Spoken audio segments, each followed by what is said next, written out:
Welcome to OECD Podcast, where policy meets people.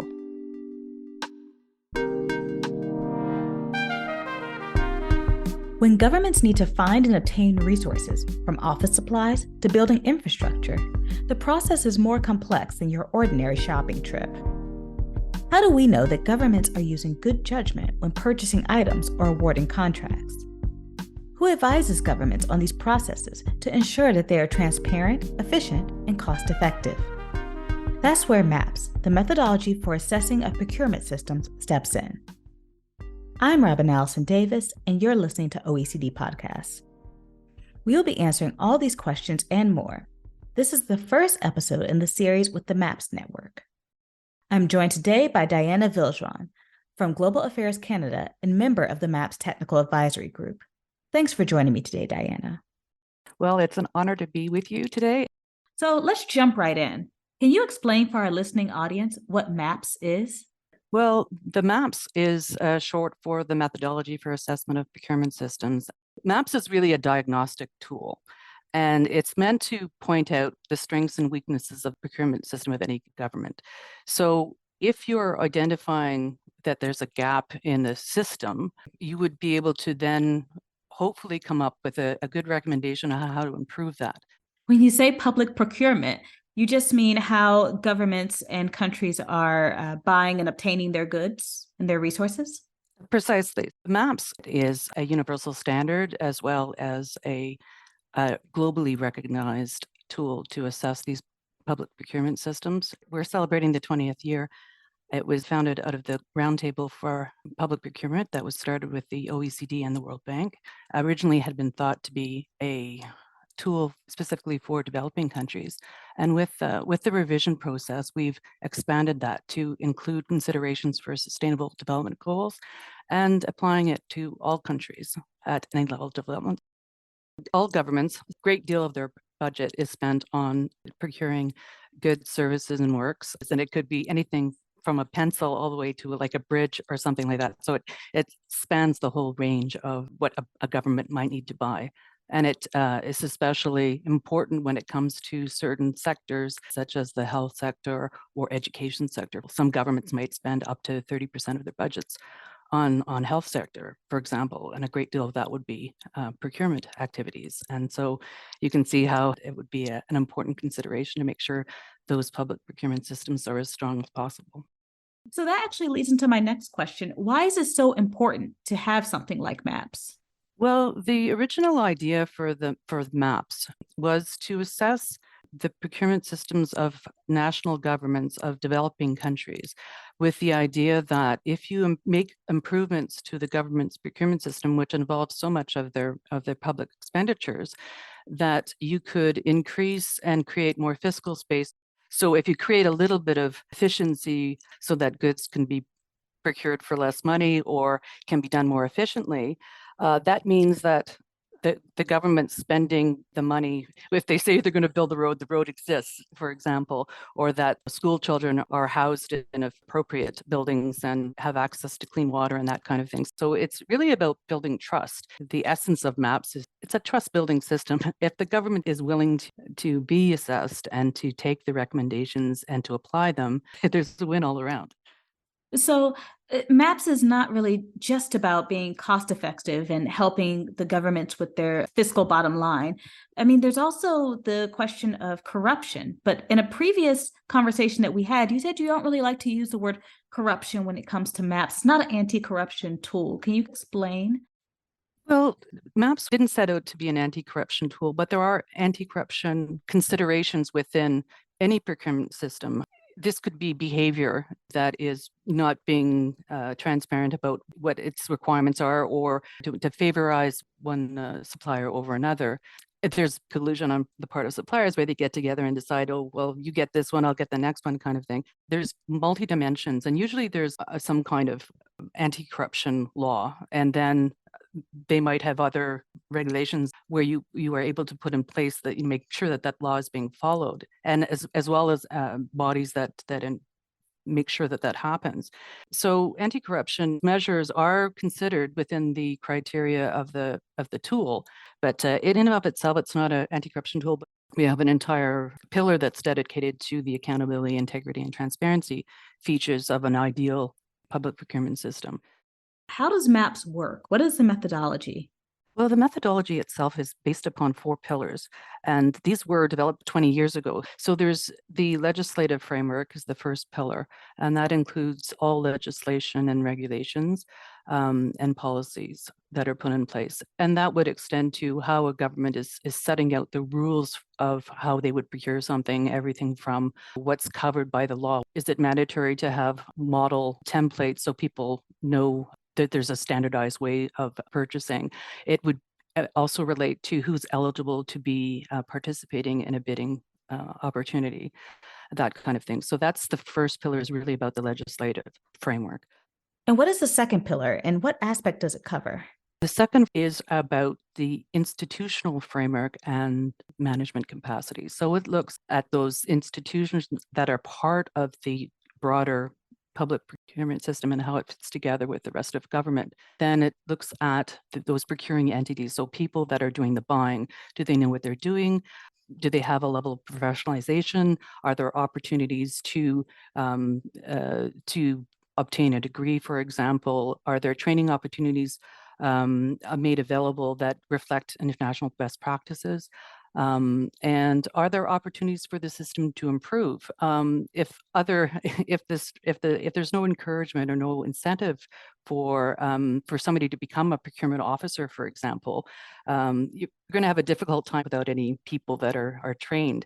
And so that's a very important element. So management capacity is the second element of that pillar. This leads into that third pillar, where we actually do look at a sample of contracts for a given country, whether it's a singular sector or a couple of sectors, but looking at actual transactions to see how they are. Now, if you have a e-procurement system, then you can easily pull out all your documents are attached in an ideal scenario, whereas the old system is going through paper files, and oftentimes, because record keeping is another common weak point of a procurement system, is people don't keep records, they don't keep proper files, they go missing, they're incomplete, that kind of thing. And that's where a lot of the malfeasance and misprocurements can hide themselves. The fourth pillar, which is about the accountability, integrity, and transparency, that's a section that we worked hard on during the revision process. So that's the fourth pillar. So those 4 pillars together create the system. Public procurement systems are also part of a larger public financial management system, part of other government structures. So we also consider, when we do the analysis, is whether or not it's a public expenditure system strong from budget allocation all the way through to expenditure and contract management. So it's a whole life cycle kind of project cycle. You mentioned the Sustainable Development Goals. What is their connection with MAPS? The Sustainable Development Goals are goals that are set out for all countries. And there is a specific Sustainable Development Goal that relates to public procurement. It's 12.7. It says, to promote public procurement practices that are sustainable in accordance with the national policy and priorities. So we took that very seriously when we looked at that, to make sure that philosophy was reflected in the revised tool by including a specific indicator on sustainable procurement and carrying it through. And the other aspect of that is developing a specific standalone module that relates to sustainable procurement, public procurement. And it looks at environment, it looks at gender equality, and can reach out into other factors as well. So sustainability was on everybody's mind at the time and has only gotten more important. And when it gets to talking about the implications for climate change, governments are spending huge amounts of money on green transitioning, for example. And by undertaking a sustainable public procurement module assessment, it could help a government guide its way towards becoming more responsive to the changing times and the changing needs of the government. So that particular one, there's other sustainable development goals as well that relate to buildings, the institutions. And that was very much a consideration when we looked at the integration of the public procurement systems within the broader government structure. And it relates to, it's part of the larger budget expenditure framework. They have the Supreme Audit Institutions, for example. So it's part of a broader effort to improve the governance of these institutions and make them stronger so that they are able to perform their intended purposes. And part of that, of course, would be having people, not just having an institution with a building with a name on the outside, but having the people inside those buildings that are capable of doing the work that's their mandate that's set out. The Sustainable Development Goals was very much a rallying point for and an inspiration to reform and to improve and be more forward-looking when it came to the methodology. MAPS is comprised of a steering committee, technical advisory group, and secretariat. You're a part of the technical advisory group. Can you explain what this group does and the work that you're doing? Certainly. The MAPS initiative included the original MAPS stakeholder group that contributed to revising the MAPS methodology. And those organizations became part of the standing technical advisory group. Aside from having a standing group of people to draw on, these are organizations that are familiar with the tool and can serve in a technical capacity. And when an assessment is done by a lead organization, usually the lead organization will be a multilateral development bank, one or two. It could also be a country that's familiar with it. But what the technical advisory group does is provides a technical oversight on the quality of the reports that are prepared by the assessment team. So we are not directly involved in the assessment. We are organizations. There is usually 3 to 5 organizations that are not part of the assessment will have a critical eye of the assessment reports, as well as the concept notes when it comes to planning these assessments to make sure that that it's approached in an appropriate way to maximize success. So when a report is published by the MAP Secretariat, it's gone through this rigorous quality control process where the MAP Secretariat looks at how the assessment has been done if it's been done in accordance with the methodology as it's set out, and the technical advisory group would look at it from a technical perspective and make sure that the criterion are substantiated by evidence. For example, based on years of experience, you would look at something and say, is that a proper conclusion or a proper recommendation? Or is there something missing? Is it cohesive? Does it make sense? And is it rolled up properly into a set of recommendations that a government can act on? MAPS has been used in dozens of countries worldwide. Canada is one of the countries that uses MAPS assessment information. How is Canada using that information? Well, Global Affairs Canada has been part of the MAPS family for a good number of years, dating back to when the original MAPS was developed. And we've been part of the design and the establishment of those criteria.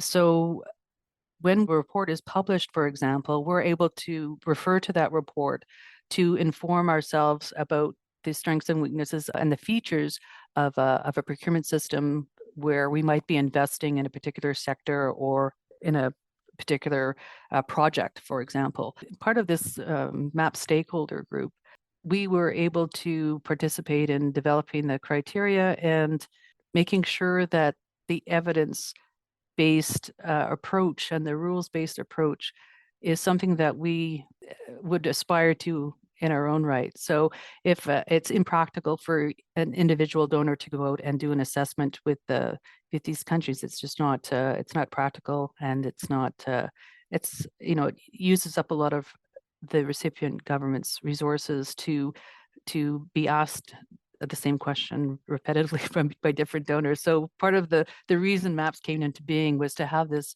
a common approach, a common set of standards. And this is really the gold standard for public procurement systems. So Canada can rest assured that as being part of the family that developed it, that the very worries that we might have have been diagnosed and are being addressed through different reform mechanisms. And we might be part of a donor group that helps support a program to improve the public procurement systems or to support training of cadre of government officers that are involved in procurement in that developing country.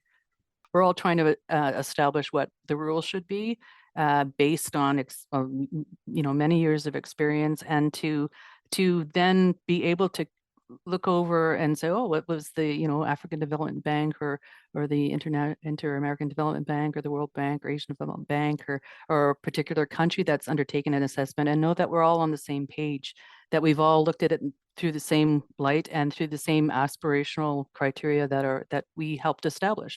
So it only makes sense. I think in these times where resources are scarce, we really have to look at ways that if we can pool our collective intellects and our resources in some measure, we're all better off at the end of the day. And I think it only makes sense. Like you said, it's about trust. It's about trust, yes, and mutual trust and mutual reliance. It's about supplier trust. It's about people having trust in their government. So building trust and being transparent and all those principles that we hold dear. Hope that something that countries will be encouraged to improve their systems using those sort of aspirational goals that we've set out. Well, I certainly hope so. And thank you so much for joining me today, Diana. Well, it's been my pleasure. To learn more about the MAPS Initiative, go to mapsinitiative.org.